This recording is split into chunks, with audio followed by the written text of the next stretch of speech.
Shiva classes में आपका स्वागत है। जिससे हमारी डिकोड क्लास 10th मैथ की जो पूरी सीरीज चल रही थी उसी का एक नया वीडियो जो कि हमारा कोऑर्डिनेट यूनिट में, क्योंकि हमने अपने पूरे सिलेबस को यूनिट्स में बांटा है, जिसमें हम लोग कोऑर्डिनेट यूनिट में आपको पढ़ा रहे थे, जिसका पार्ट 1 आपको दिया जा चुका है।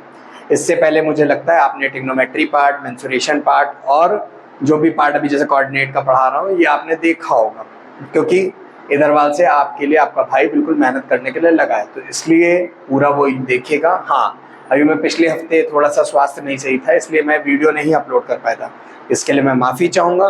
बाकी आज कोऑर्डिनेट का पार्ट 2 है। मैंने पिछले हफ्ते रिफ्लेक्शन पढ़ाया था, आज मैं पूरा कोऑर्डिनेट का इंट्रो देने वाला हूँ। तो इंट्रो को भी मैंने 3-4 पार्ट में बांट रहा है कि कोऑर्डिनेट का आज वो हिस्सा पढ़ाऊँगा जिसमें आपको पता चलेगा सेक्शन फार्मूला, कि सेक्शन फार्मूले का कैसे सवाल आते हैं, कहाँ कहाँ यूज होते हैं। जितना हो सकेगा मैं आज उस क्वेश्चन को कराऊंगा। बाकी हमारे साथ जुड़े रहिएगा इसी तरीके से, और चालू करते हैं। आपको मिलता है इंट्रो। आपके सामने जो पूरा इंट्रो मैं देने जा रहा हूँ, ये इंट्रो है हमारा कोऑर्डिनेट ज्योमेट्री में सेक्शन फार्मूला का, या सेक्शन कैसे करते हैं हम बताते हैं। जैसे मान लीजिए कोई एक लाइन है, ए बी एक लाइन है जिसके 2 पॉइंट है। हम कोऑर्डिनेट ज्योमेट्री को पॉइंट्स पर फॉलो करते हैं, ठीक है। तो पॉइंट्स में क्या होते हैं, 2 चीजें होती हैं, एक होता है एक्स और एक होता है वाई। क्योंकि आप पिछले क्लासेस में 6th 7th 8th में या 8th में तो आपके कोऑर्डिनेट आई होगी। इसमें 2 चीजें होती थी, एब्सिसा होता था और ऑर्डिनेट होता था। तो जब भी हम कोऑर्डिनेट को 9th में तो पढ़ा ही होगा मैक्सिमम, क्योंकि अगर हाई स्कूल में आए हैं तो एक्स वाले को हम लोग एब्सिसा, बहुत सारे लोग एब्सिका बोलते हैं, वाई वाले को ऑर्डिनेट बोलते हैं, और इन दोनों के मिलने को बोलते हैं कोऑर्डिनेट। तो जब ये मिल गया, ये एक्स, ये मतलब ये पूरा कोऑर्डिनेट, एक ये कोऑर्डिनेट, मतलब 2 पॉइंट कोऑर्डिनेट जिनके पीछे एक लाइन है, ठीक है। अब अगर मैं मान लेते हैं कोई भी, मान लीजिए ये पेन है, अब इसको 2 हिस्सों 2 तरीके से काट सकते हैं। मान लीजिए इंटरनली अंदर की तरफ से काट सकते हैं या बाहर की तरफ से एक्सटर्नली, ठीक है। 2 तरीके से, तो 2 इसके भी फॉर्मूले बनेंगे कि इस पूरे को 2 हिस्सों में बांटा गया। अब मान लेते हैं, जैसे मान ले मैंने इस पेन को एक तो ऐसे तोड़ सकता हूँ कि भाई यहाँ पर कैप अलग कर दिए, लंबा हिस्सा, तो ये एक हिस्सा हो सकता है। एक कुछ लोग कहेंगे बीच में तोड़ लेते भैया, कुछ लोग कहेंगे भैया इधर थोड़ा इधर ज्यादा। तो ऐसे बहुत तरीके से तोड़ा जा सकता है, और उन तोड़ने का जो पूरा तरीका होगा वो कुछ रेशियो में कटेंगे। जैसे मिड से टूटे तो दोनों के रेशियो बराबर होंगे। मान लो इधर थोड़ा कम इधर ज्यादा तो अलग रेशियो होगा, इधर ज्यादा इधर कम तो अलग रेशियो होगा। तो अब हम बात करेंगे जो रेशियो होंगे उनको M1 M2 बोलेंगे। क्या बोलेंगे? M1 M2। अब कोऑर्डिनेट बेस्ड होता है पॉइंट्स पर, ठीक है। तो हमको यहाँ वाले जिस जगह पे टूटा है, जिस जगह कटा है, जैसे मान लेते हैं ये एक बिस्किट है, अब हमने यहाँ से काट दिया, हमने और मेरे भाई ने बांटा, तो क्या होगा, ये यहाँ पर कुछ कोऑर्डिनेट होगा, इस कोऑर्डिनेट, तो हम इस पॉइंट के कोऑर्डिनेट, जहाँ वो टूटे उसके कोऑर्डिनेट पूछेंगे। क्या पूछेंगे? उस पॉइंट के कोऑर्डिनेट। तो अगर इंटरनल डिवीजन हो रहा हो बेटा, क्या हो रहा हो? Internal division. तो वो पॉइंट, मान ली बी कोई पॉइंट था जिसके कोऑर्डिनेट x, y थे, तो इसका फॉर्मूला होगा M1 x2 plus M2 x1 M1 plus M2, और ऐसे ही M1 y2 plus M2 y1 upon M1 plus M2। देखिए मैं x वाला लिख दिया, y वाला इसमें लिखे नहीं थे, ठीक है। तो अब बात करेंगे, देखिए ध्यान देंगे, पूरा लिखना same, M1 x2 plus M2 y1 x1 upon M1 plus M2। दूसरे में M1 y2 plus M2 y1 upon M1 plus M2।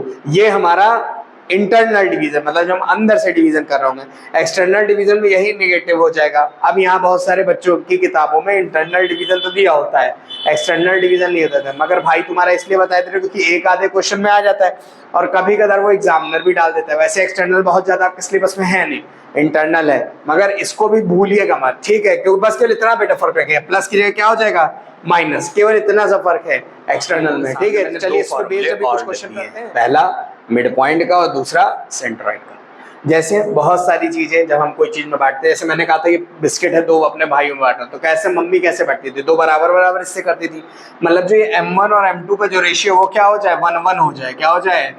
M1 equal to M2 upon 1-1 ratio हो जाए। कैसा हो जाए? 1-1 रेशियो।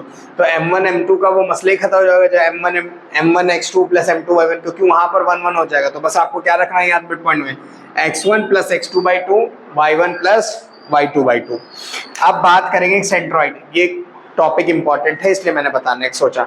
जैसे मान ले कोई सेंट्रॉइड है, सेंट्रॉइड होता क्या पहले ये समझे। जैसे मान लेते हैं कि कोई एक ट्राइंगल है, उसमें 3 मीडियन। मीडियन क्या होती हैं? जब हम किसी वर्टेक्स को किसी अपोजिट साइड के मिड से मिलाते हैं तो एक मीडियन तैयार होती है। क्या तैयार होती है? मीडियन।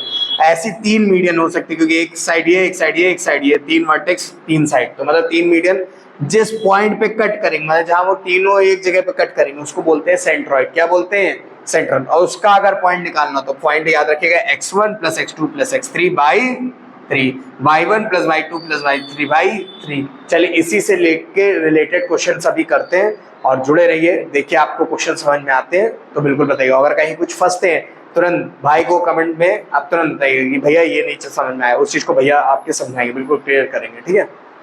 अब ये पहला क्वेश्चन है जो आपने इंट्रो पे सीखा उसका एप्लीकेशन का, ठीक है। तो चलिए अब पहले हम सबसे पहले जो हर बार मेरा नियम है वही मैं करूंगा, क्या करूंगा, पहले क्वेश्चन पढ़ूंगा। Point P divided AB ratio 2:3, find the P if A and B that, ठीक है। तो आ जाते हैं सोल्यूशन पे।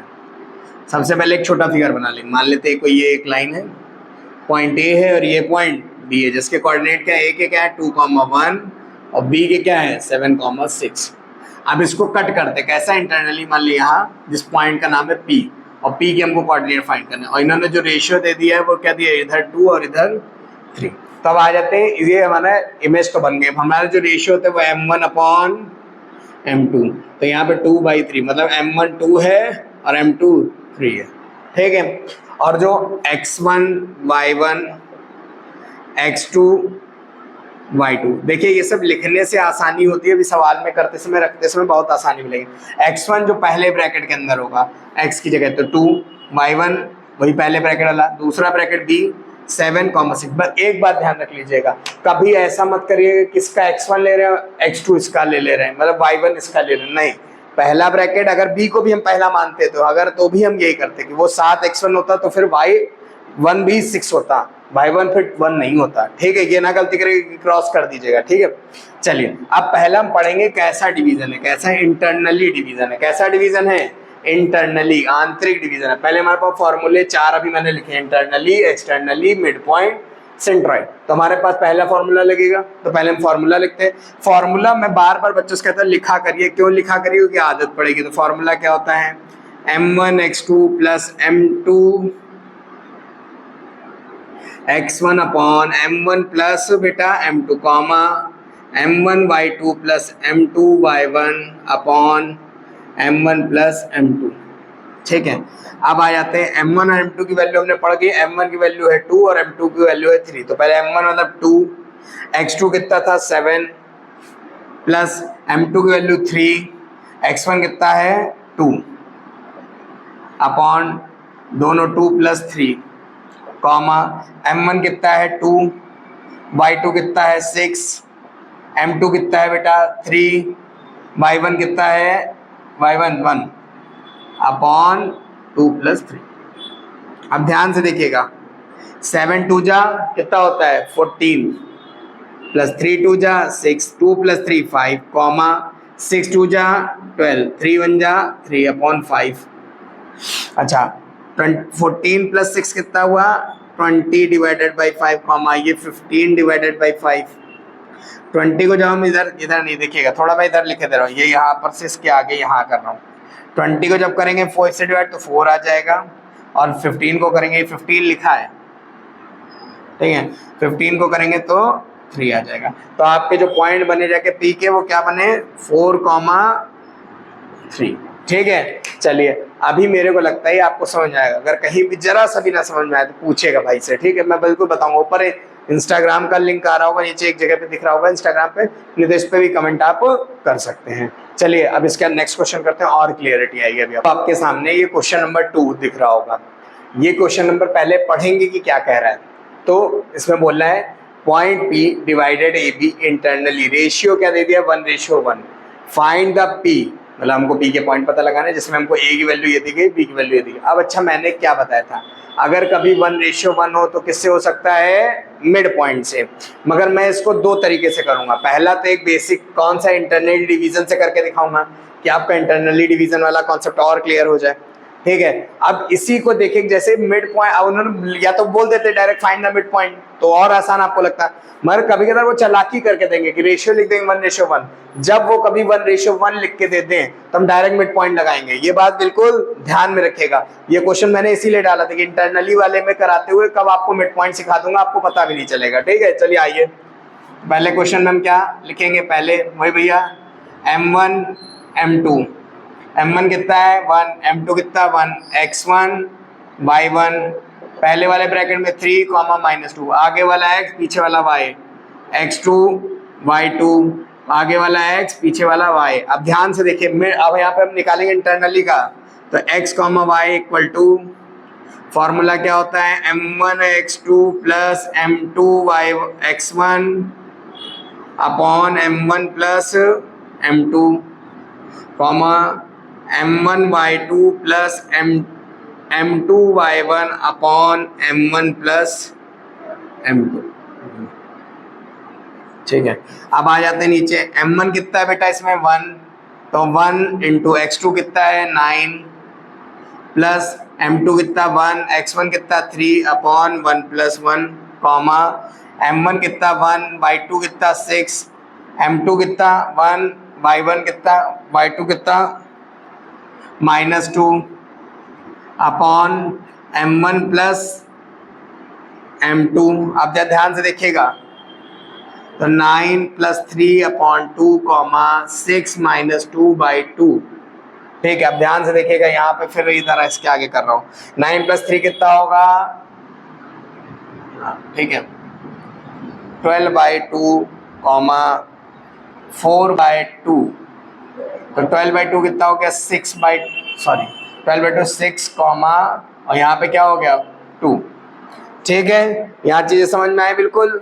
ये आपका फर्स्ट मेथड था फर्स्ट से। क्यों, अब यहाँ पे सेकंड मेथड क्यों लग सकता है, क्योंकि उसने जो रेशियो दे दिया वो 1:1 दे दिया। तो अब जरा मिड पॉइंट से देख लीजिए, इसी तरीके मिड पॉइंट से, अगर आप मिड पॉइंट से देखिए तो x, y equal to x1 plus x2, x1 कितना है ये, x2 कितना है ये 3 plus 9 upon 2 comma y1 plus y2 -2 plus 6 upon 2। अब ध्यान से देखिए 3 प्लस 9 12/2 कॉमा 4/2, और ये क्या हो गया 6,2। तो कहने का मतलब क्या है, चाहे मेथड कोई भी हो आंसर वही आएगा। बात नंबर 1। बात नंबर 2, जब कभी भी रेशियो 1:1 हो तो आप याद रखेंगे कि ये क्वेश्चन किससे होगा, मिड पॉइंट थ्योरम से। ठीक है, और अगर इसके बाद भी ना आए तो आप पूछेंगे जरूर हमसे एक बार, ऐसा ना हो कि आप पूछे नहीं और सीखे नहीं। तो सीखने के लिए, सिखाने के लिए आपका भाई यहाँ खड़ा है। ठीक है, चलिए अभी जो ये क्वेश्चन है क्वेश्चन 3। अब यहाँ पे पहला मैं आपको ध्यान देना चाहूंगा कि ये क्या है, एक्सटर्नली। क्या है बेटा, एक्सटर्नली डिवीजन हो रहा है। सेम क्वेश्चन मैंने इसलिए डाला क्योंकि हमको पता था कि अगर आपको एक्सटर्नली आ जाएगा तो आपके लिए प्रॉब्लम हो जाएगी। तो एक्सटर्नली के लिए आपको क्या करना है, एक्सटर्नली के सीधा सीधा फॉर्मूला, बस प्लस की जगह क्या होगा माइनस होगा। पहले हम वही से अब काम करेंगे। क्या करेंगे, चाहे तो एक छोटा सा डायग्राम बना ले कि ये ए पॉइंट है, ये बी पॉइंट है, ये पी पॉइंट है, जिसमें m1 है 2 और m2 है 3, और पॉइंट क्या है 1,2 है, ए के पॉइंट है, बी के पॉइंट 5,6। अब हमको यहाँ पर इनका रेशियो, हमको पी के पॉइंट निकालना है। पी के पॉइंट मान लेते हैं x, y। सबसे पहला काम हमको जो करना है वो है कि सबकी वैल्यू लिखनी है। तो m1 m2 x1 x2 नहीं x1 y1 x2 y2।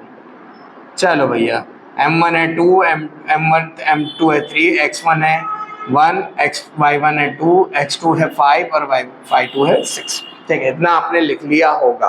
अब सबसे पहले अगर लिखना है तो हमको वैल्यू निकालनी है, तो हम यहाँ लिखेंगे p ब्रैकेट में x, y क्रॉस। अब फॉर्मूला हमारा क्या है, m1 x2 minus m2 x1 upon m1 minus m2। बस प्लस की जगह क्या हो गया माइनस, बाकी फॉर्मूला सेम।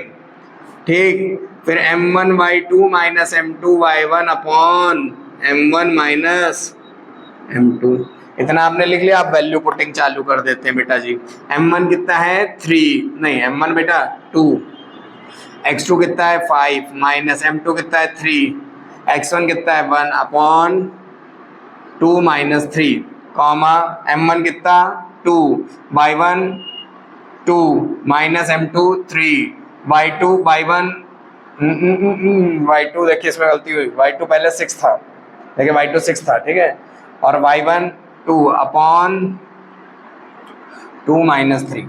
अब ध्यान से देखिएगा, 5 2 जा 10, कितना हुआ 10 माइनस 3 बाई माइनस 1 कॉमा 6 2 जा 12 माइनस 6 बाई माइनस 1। अब ध्यान से देखिए 10 में 3 गया, कितना बचा, तो बचा आपका 7 और यहाँ 6, 1 1 दोनों में नीचे माइनस का है तो माइनस ऊपर आ जाएगा।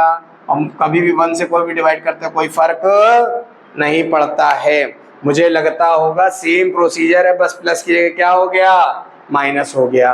तो यहाँ तक कि आपको ये बिल्कुल समझ में आया होगा, इसमें कोई फसाड़ नहीं हुआ होगा। अगर हो तो आपके पास आपका भाई है पूछने के लिए और आप पूछ सकते हैं, ठीक है। चलिए अब ये क्वेश्चन तो कर लिया, मिड पॉइंट का मैं उसमें करा हुआ मान लेता हूँ क्योंकि मिड पॉइंट बहुत सरल है। क्या करना है, x1 + x2/2 y1 + y2/2, तो वो नहीं करूँगा। अब एक सेंट्रॉइड का क्वेश्चन कराने वाला हूँ, आप देखिएगा और उस क्वेश्चन का सेंट्रॉइड पता करिएगा, फिर उसके बाद हम बात करते हैं आपसे। चलिए अब आपके सामने एक सेंट्रॉइड का क्वेश्चन है और इस क्वेश्चन को करना कैसे, सबसे पहले तो मैं क्वेश्चन पढ़ूंगा। तो क्वेश्चन पढ़ने के पहले लिखा मैंने सॉल्विंग, फिर लिखा if a triangle vertex are A = 1,2, b = 3,4 और c = 9,4 5 फाइंड द सेंट्रॉइड। अब फंडा समझिए, वर्टेक्स का मतलब जो नॉर्मल हिंदी में तो बोलते हैं उसको शीर्ष, क्या बोलते हैं, शीर्ष। तो यहाँ मैंने बना देता हूँ, देखिएगा तब समझेंगे आप। ये है मान ली a, इसका कॉमा 1,2, ये है b, इसका 3,4 बेटा, और ये c 9,5। अब इन्होंने कहा भाई इन तीनों से अगर मान लेते मीडियन आती, एक यहाँ आती, एक यहाँ आती और एक ये तीनों मिलके यहाँ जी पे आती है और इसका हमको पॉइंट निकालना है। क्या निकालना है, पॉइंट निकालना है। तो अब भैया सेंट्रॉइड इसको बोलते हैं, फॉर्मूला क्या है, x, y g = x1 + x2 + x3/3 y1 + y2 + y3/3। तो आ जाते हैं यहाँ जी। पहले तो हम ये x1 x2 y1 लिख लें, नहीं तो फिर बाद में दिक्कत होगी वो भी, क्योंकि कंफ्यूजन आपका तुरंत क्वेश्चन करा कर सकते हो। x1 x2 x3 y1 y2 y3। अब पहले ब्रैकेट में क्या है 1,2, तो x1 और y2, x दूसरा ब्रैकेट b वाला 3 4, तीसरा 9 5। क्लियर हो गया होगा यहाँ तक के, ठीक है। तो हमने g लिखा, x, y, यहाँ फॉर्मूला क्या था, फॉर्मूला बार बार लिखिए, पूछे क्यों, फॉर्मूला जितनी बार लिखेंगे उतनी बार आपको याद हो जाएगा। +y3/3, कुछ दिन तो मेहनत करनी पड़ेगी, बाद में आपके दिमाग में बिल्कुल बैठ जाएगा। अब यहाँ पर x1 1, x2 3, x4 4 9, ठीक, कॉमा y1 2, y2 4 + 5, ठीक है। 9 + 3 12 1 13 13/3, 5 और 11/3, ठीक है। तो आपका जो g के पॉइंट आ गए वो x, y आ गए, क्या आ गया, ठीक है। जी के पॉइंट क्या आ गए, सेंट्रॉइड के पॉइंट ये आ गए, ठीक है। एक बार क्वेश्चन देख लीजिए। अब आपका भाई आपसे कुछ बात करना चाहता है, ठीक है। ये सीरीज मैं चला रहा हूँ और इसमें मैं कोशिश करूंगा कि और अच्छा कंटेंट दिया जाए। हाँ, मैं क्वेश्चन नंबर ऑफ क्वेश्चंस यहाँ कम करा पाता हूँ क्योंकि टाइम की कुछ बाध्यता है हमारे पास, ठीक है। दूसरी बात कि अगर आप चाहते हैं कि हम इसी तरीके और अच्छा कंटेंट दें तो अपने दोस्तों तक ये कुछ भी अगर अच्छा लग रहा है तो शेयर कर दो, भाई के लिए इतना कर देना, ठीक है। तीसरी बात कि अगर आपको चाह रहे हैं कि नहीं भैया मेरे को आपका पढ़ाया हुआ समझ में आ रहा है, तो आप चुपचाप एक काम करिएगा, 199 का एक हमारा रात में एक बैच चलता है, उसको आप ज्वाइन कर सकते हैं, जिसमें हम पूरा डिटेल्ड पढ़ाते हैं, ठीक है। ज्वाइन करके देखिएगा, आपको जब समझ में आए आपको 3 डेज का मैं फ्री ट्रायल दे दूंगा। 3 डेज बाद अगर आपको वो चीज़ समझ में आ रही है तब आप पेमेंट करिएगा और चीज़ों को कंटिन्यू करिए। नीचे पूरे बैच की डिटेल आ रही होगी, उस बैच को देखिए, ठीक है। बाकी इंस्टाग्राम पे मैसेज कर देंगे तो भी आपको इनरोल कर लिया जाएगा, ठीक है। बाकी इसी तरीके भाइयों को जुड़े रहे, और अगर ये पढ़ाई मेरा सही लग रहा हो तो इसको शेयर करिए और लाइक करिए, ठीक है। चलिए, थैंक यू अगर यहाँ तक के वीडियो आपने देखी और मेरी तरफ से आपके चैप्टर और अच्छे से मैं समझाऊं और आपको समझ में आए, ठीक है। बाकी कुछ दिक्कत हो तो बिल्कुल कहिएगा, ठीक है। चलिए।